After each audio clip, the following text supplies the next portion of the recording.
శ్రీ గురుభ్యో నమః. ఇప్పుడు ఇంతవరకు చూడండి. సుషుప్త స్థాన ఏకీభూత ప్రజ్ఞానఘనయేవ ఆనందమయ ఆనందభుక్ చేతోముఖ ప్రాజ్ఞ తృతీయ పాద అని సుషుప్తి అభిమాని జీవస్వరూపం చెప్పారు. ఇక్కడికి 3 పాదాలు పూర్తయ్యాయి. ఇంకా 4వ పాదంలోకి వెళ్తున్నాం మనం దీనిలోకి. దానిలో ఈ భేదాలను ఆశ్రయించి మనం మాట్లాడుకుంటున్నాం. ఇప్పుడు ఈ ఆధిదైవికమైనటువంటి దానికి ఈ అధ్యాత్మకమైన దాన్ని దీనికి వారికి అభేదం చెప్పాలిగా. అభేదం చెప్పాలి ఏమిటి అంటే ఈయనకి ఈశ్వరుడితో అభేదము.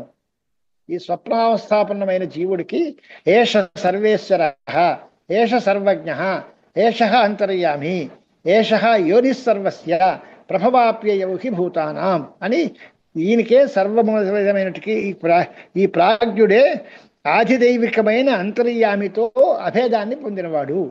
3వ పాదంలోనే ఆధిదైవికమైన దాంతో అభేదం. ఆధ్యాత్మికమైనటువంటి ఈ సుషుప్తి అభిమాని జీవుడికి ప్రాజ్ఞుడని పేరు. ఈ ప్రాజ్ఞుడికి సర్వేశ్వరుడితో అభేదము. ఇదివరకు ఏం చెప్పారు?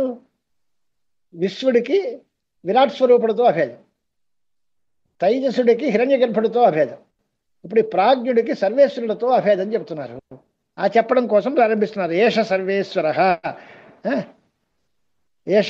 ఏషహి స్వరూపావస్థ సర్వేశ్వర సాధిదైవికస్య భేదజాతస్య సర్వస్య ఈశిత నైతస్మాద్యాత్యంతరభూత అన్యేషామివ అని అక్కడి నుంచి వ్యాఖ్యానం తర్వాత చూశారు. దాన్ని బట్టి ఇప్పుడు చూస్తే మనకేం తెలిసింది అంటే 3వ పాదము ఆధిదైవిక అభేదాన్ని చెబుతున్నాం. ఏషహి అంటే స్వరూపావస్థత్వం అనేటువంటిది ఒక ఉపాధి. ఈ ఉపాధి ప్రాధాన్యాన్ని పురస్కరించుకుని చైతన్య ప్రధానంగా ఉన్నటువంటి వాడు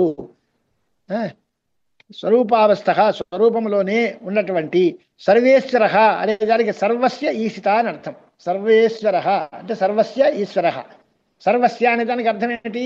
సాధిదైవికస్య భేదజాతస్య సర్వస్య, ఆధిదైవికంతో కలిపినటువంటి భేదములు సమస్త విధమైన ద్వైత ప్రపంచమునకు ఈశ్వర అంటే ఈశిత. నైతస్మాత్ జాత్యంతరభూత అన్యేషామివ, దీనికంటే వేరేగా జాత్యంతరం ఏమీ లేదు. ఇక్కడ ప్రాణబంధనం హి సౌమ్యమనః ఇది శృతే అయమేవ హి సర్వస్య సర్వభేదావస్థ జ్ఞాత ఇది ఏషః సర్వజ్ఞ. సర్వ విధమైన భేదములు కలిగిన అవస్థలో అన్నిటినీ తెలుసుకున్నవాడు అంటే జాగ్రత్త స్వప్నాల్లో. ఇప్పుడు తెలియకపోవచ్చు. సర్వభేద అవస్థ జ్ఞాత కనుక ఏష సర్వజ్ఞ. ఏషః అంతర్యామి అంటే అంతః అనుప్రవిశ్య సర్వేషాం భూతానాం నియంత అంటే ఈ లోపల ఉండి అన్ని భూతములను ప్రేరేపించి అన్నిటి చేత పనులు చేయించి అందరికీ నియంతగా ఉన్నాడు కనుక ఈయన అంతర్యామి అన్నారు. అతయేవ యథోక్తం సభేదం జగత్ ప్రసూయతే ఇత్యేష యోని సర్వస్య.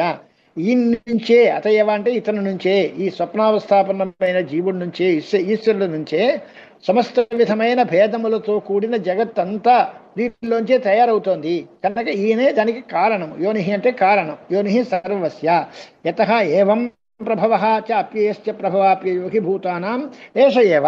ఆయన పుట్టుకకి లయానికి ప్రభవము అంటే పుట్టుక, అప్యయము అంటే నాశం, ప్రభవాప్యయౌ అంటే ఉత్పత్తి లయములు, వీటికి కూడా భూతముల యొక్క ఉత్పత్తి లయములకు కూడా ఈయనే కారణము. ఏష సర్వేశ్వర, ఏష సర్వాధిపతి, ఏష సర్వజ్ఞ, ఏష యోని సర్వస్య లోకస్య. ఇవన్నీ చెప్పి ఆ పరమాత్మ స్వరూపావస్థమైనటువంటి వాడే ఇదంతా కూడా నడుపుతున్నాడు, ఇతడికంటే వేరేగా లేదు అనేటువంటి అభిప్రాయం చెప్పారు. అంతర్యామి అనేటువంటి మాట కూడా ఈయనకే చెల్లుతుంది. అంచేత స్వప్న జాగరిత స్థానముల కంటే వేరుగా ఉండేటువంటి వాడు ఈయనే. మొత్తం భేదాలన్నిటితోటూ కూడుకున్నటువంటి సమస్త విధమైన జగత్తుకి కూడా నియంత.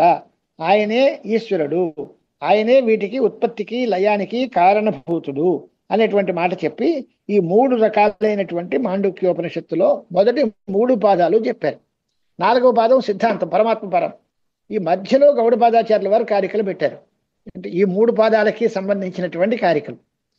ఇది గ్రంథం ఎలాగుంటుంది అంటే మాండుక్యోపనిషత్తుకి గౌడపాద కారికలు 4 ప్రకరణాల్లో ఉన్నాయి.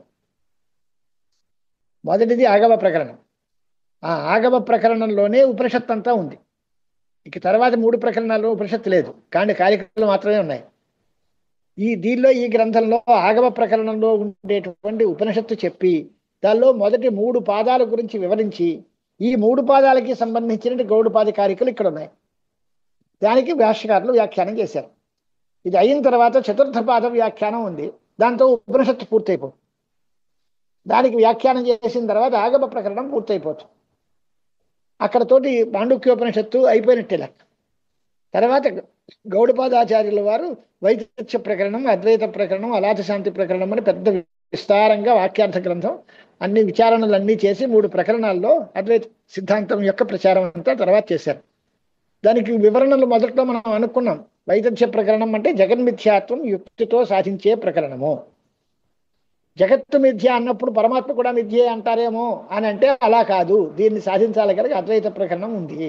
పరమాత్మ నిజం, జగత్తు మిథ్య కదా అని అలాంటి యుక్తులు ఇక్కడ పడడానికి లేదు అనేటువంటిది ఒకటి.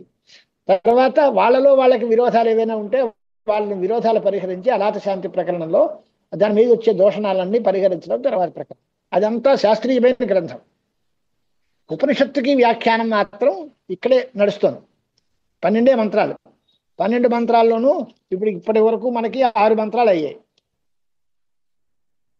ఈ 6 మంత్రాల్లోనూ 3 పాదముల యొక్క వివరణ చేశారు. తర్వాత ఇప్పుడంతా కూడా మధ్యలో అత్రైతే శ్లోకాభవంతి అనేటువంటిది ఈ గ్రంథానికే వివరణాత్మకంగా గౌడపాదాచార్యుల వారు రాసిన కారికా గ్రంథం. ఇది అయిన తర్వాత మళ్ళీ తర్వాత నుంచి మనకు వచ్చేటువంటిది తర్వాత ఉపనిషత్తు నాంతఃప్రజ్ఞం న బహిఃప్రజ్ఞం అనేది 7వ కారిక. అక్కడి నుంచి తర్వాత సిద్ధాంత గ్రంథం. ఈ మధ్యలో మళ్ళీ కారికలు ఉంటాయి. తర్వాత మళ్ళీ సిద్ధాంత గ్రంథం ఉండి ఆ ఉపనిషత్తు సమాప్తం అవుతుంది. అది గ్రంథ స్వరూపం. అంచేది ఇప్పుడు ఈ మొదటి 3టిని ఒకసారి మళ్ళీ మీరు చూస్తే రేపు ఈ గౌడపాద కారికలతోటి వీటి యొక్క వివరణే మళ్ళీ చూసుకుంటాం. తర్వాత సిద్ధాంత గ్రంథం నాంతఃప్రజ్ఞం న బహిఃప్రజ్ఞం అని తర్వాత రేపు చూద్దాం. సర్వోపప్లవరహిత ప్రజ్ఞానఘన ప్రత్యగర్థో బ్రహ్మైవాహమస్మి.